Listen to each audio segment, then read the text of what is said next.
everyone, I'm Rebecca McLaughlin-Duane, and this week we're taking the temperature of the region's healthcare sector, looking at the newest technologies aimed at slashing doctors' appointment times and saving lives. Later in this show, we'll meet RoboDoc, the full-body medical scanner that's being rolled out in the UAE this month.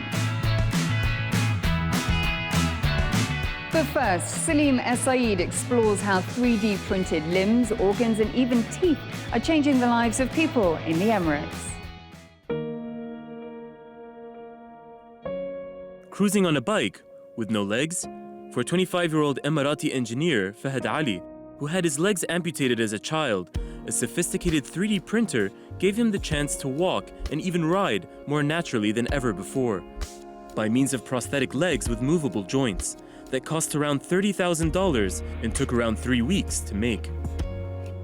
Fahad's former and conventional prosthetic limbs took 3 months to make and were not custom-made to fit his body.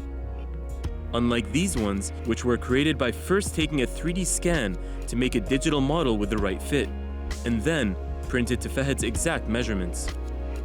It's something fantastic. It's something perfect, even for walking, for stability, for everything. This is the prosthetic. I even started to feel like I'm walking on my own legs. I mean, there's such a big difference between this prosthetic and that prosthetic. After over 15 years of using conventional prosthetics, he's the first double amputee to receive limbs made with the most cutting-edge 3D printing technology available in the UAE. The country is laser-focused on its 2030 3D printing strategy, and Dubai has declared its ambition to be a global hub for the technology by then.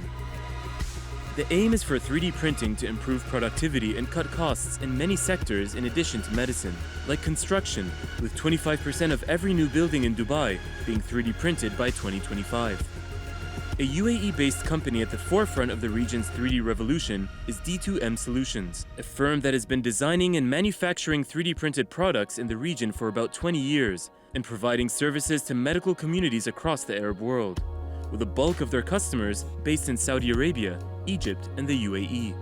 They say that dental and orthodontic practitioners are currently leading demand for printed services. Because it was a more mass market, because everyone needs work on their teeth.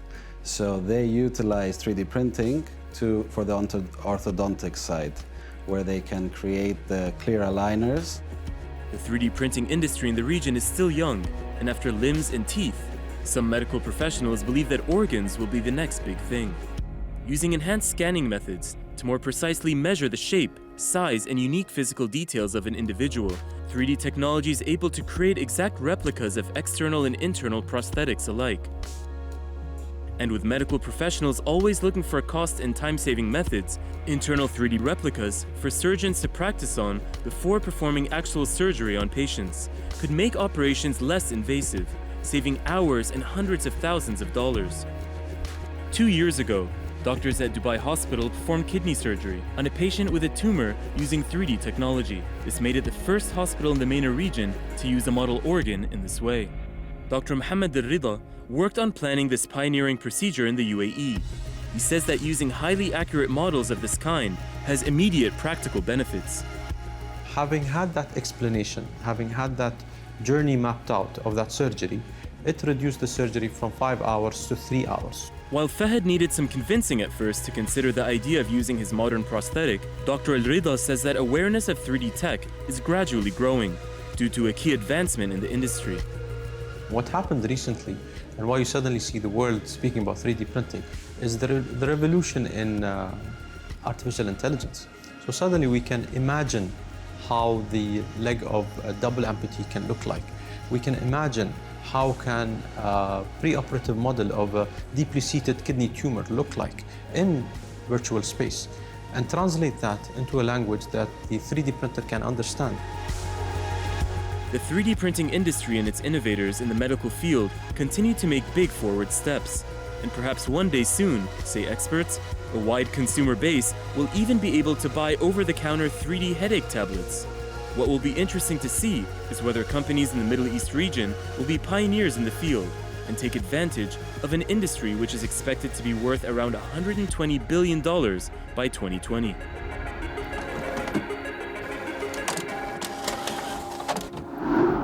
For residents in the region who don't have the time or even the money for regular doctor checkups, help may soon be at hand. Because in the coming weeks, some hospitals, supermarkets and even gyms will contain AI body scanners with the potential to detect serious health conditions in under 10 minutes. These sci-fi AI pods were born out of necessity in the UAE. They're a homegrown tech solution to a homegrown health problem, in a country where the prevalence of type 2 diabetes is amongst the highest in the world. By 2020, it's estimated that 32% of the adult population will have diabetes or pre-diabetes, at a possible cost of $8.5 billion, according to Zawiya. The World Health Organization also estimates that up to 73% of men and women in the UAE are overweight or obese, placing the country in the top 5 worldwide in the obesity stakes. And that's where the founders of Bodio say their artificial intelligence machines have the potential to help with early diagnosis. The pods were the brainchild of Patrice Coutard, who is head of the performance and fitness sector for the UAE's national football team for more than a decade, was keen to monitor and improve the performance of his players. Over time, he refined the Bodio model, which monitors a long list of vitals, including blood sugar, height, weight and body mass, allowing for personalized health, wellness and nutritional programs to be created for its users. The empowerment of Emiratis and UAE expatriates is pivotal to Bodio's business plan, and it's something that saw them chosen by the Dubai Future Foundation for the Dubai Future Accelerators program. The entrepreneurs saw off stiff competition to be selected from hundreds of companies, keen to take part in the initiative, in which startups in the fields of AI, robotics and biotechnology, all with futuristic prototypes, work with local governments to create breakthrough solutions to pressing challenges in society. The year ahead will be the litmus test for Bodio, which was set up with private money by Patrice and the CEO Tariq Hussein. For if public take-up is good, in the government hospitals, clinics and offices where the pods have been rolled out, then the project will expand to malls and even supermarkets across the country. All going well, the team has ambitious expansion plans for Europe, the US and Asia for 2023. Inspire caught up with Tariq as he checked his daily vitals at the company's headquarters inside a prototype AI pod. Tariq, thank you so much for talking to Euronews. Thanks very much for having me. The biomarker data that the pod collects will let people know if they have a susceptibility towards certain conditions, from obesity to diabetes and also some heart conditions. These are problems that are at high levels globally, but where do we stand in the region? Yeah, so you're right. I mean, on a global scale, they've reached almost epidemic proportions. And locally, people overweight and being obese are at almost 60% and rising year on year. So there's not enough really being done on preventative cure. So what our technology enables people to do is upload their data. That data then gets sent, or can be sent with the consent of the user, to a hospital or a clinic where they can monitor this and then bring them in before it becomes a serious condition. Speaking of privacy, patient data will be collected and stored on a cloud, which is available to doctors. But what security is in place? Will it be shared with third parties? Right, yeah, that's a great question. Basically, users have to consent to sharing their data. Unless they do consent, that data remains their own. Other than that, we also have some other privacy levels that we're looking at or we're exploring at putting in, such as blockchain, which will even enhance the security levels of the individual. Now, these pods will be free to the public to use, but what about the bottom line for you? How does it work? Yeah, that's correct. For corporations that want to lease them out, and it is the lease that we're offering, it's between $1,000 and $1,450 a month, which includes the servicing, the maintenance, and upgrades. So the rates that we've come in at are attractive to not just larger corporations, but enable smaller corporations like gyms to get involved as well. How do you incentivize people to use these machines? Is there an economic model to this kind of health technology, especially where companies are involved? We have our own engagement platform that we've built in, which is there to engage with users more, but not just engage, to incentivize, to motivate and reward. So as well as having our own engagement platform that does that, so we can link with companies that have wearables, gym memberships, discounts on things that they like. But then from the corporation's point of view, they might have their own rewards and incentives that they want to give as well, and those will be available to the people so that they're able to stick to their plans. How often do you use the machine, and have you been surprised by any of the results? I use it daily, of course. And yes, I've been using it for a month now, and I weighed about 84 kilos a month ago, and I've got down my weight for the first time in probably 20 years to 78 kilos.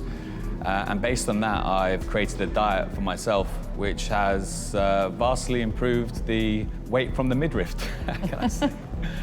And as CEO, how is your blood pressure? At the moment, it's pretty good. And I'm monitoring it on a daily basis. But even stuff like that is quite interesting because your blood pressure varies really on what time of the day you monitor it. Tariq, thank you for speaking to Inspire Middle East. Thank you very much. It's been my absolute pleasure. Well, it's time for us to make tracks. Before I leave you, here's what caught the attention of the Inspire team on social media. Dubai resident Debbie from the UK posted these pics of her 12-week fitness and health monitoring program, put together with the use of a new portable Bodio device, with the caption, "It's not all about what the weighing scales tell us." And Mohammed and Ahmed from Egypt shared these posts of their low-cost, customized 3D printed body parts, which are helping patients in their homeland and in Syria.